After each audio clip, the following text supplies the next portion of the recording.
Hello everyone and welcome back to IMO Reviews.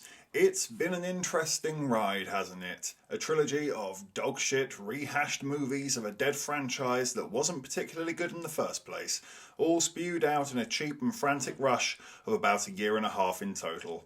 A baffling project that absolutely nobody asked for and seemed doomed from the idea alone. It is the finishing piece, The Strangers Chapter 3. I set this movie a challenge at the end of last year to see if it could be the first of these 3 movies to not be in the worst 10 of the year list. And yes, it is extremely early in said year, and yet here we are. It would have to be an absolutely catastrophic cinema has died type of year for this to not be in the worst 10. This movie has put me in the very sad conundrum of asking myself, is this worse than Return to Silent Hill? It might be. It's truly a question of which one will I laugh at more with the right amount of alcohol in my system. Fake beards and green screen, or what I can only describe as the most batshit insane plot I've ever had the misfortune of stumbling across. I haven't even got into the pros and cons yet. I say pros very loosely. We already know there's barely any. But my god, this movie, it has frazzled me. But let's try anyway.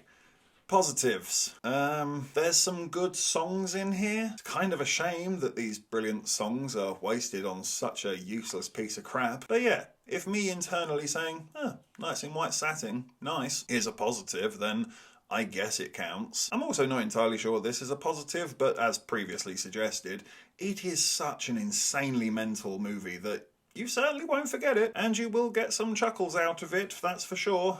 Even though it's not a comedy, I think that is probably it for the positives, and even then that's a bit of a stretch. So I guess it's time for the bad stuff. Gore is not only minimal in this horror movie, but it's also very poorly done when it is there. The sound effects are dreadful and jarring, they don't seem to line up. Everything is so squelchy and over the top, even when it's something like a very simple slice. I would say that the characters are dumb, but that honestly isn't going far enough. They are insultingly stupid. It is unfathomable how little you actually believe or buy into the nonsense that is on screen here. It's also filmed like trash. Half the time it's too damn dark or too shaky or with jumpy edits in there that just give you a damn headache. Performances are also kind of hilarious. At least 1 or 2 of them are. The rest are just flat, boring, lifeless. And to be honest, the runtime is so abrupt and short that it is over before you know it. The whole thing in its entirety feels like an embarrassingly rushed fever dream. Instead of accepting my challenge or failing nobly,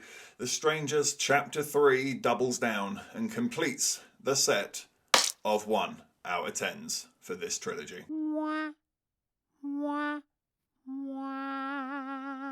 Somehow even being the worst of all 3 movies. And that really is saying something. Thank you for watching this review. Please be sure to hit the like button and hit the subscribe button if you haven't already, and please hit the comments as well. Have you seen The Strangers Chapter 3? What did you think about it? Let me know in the comments down below.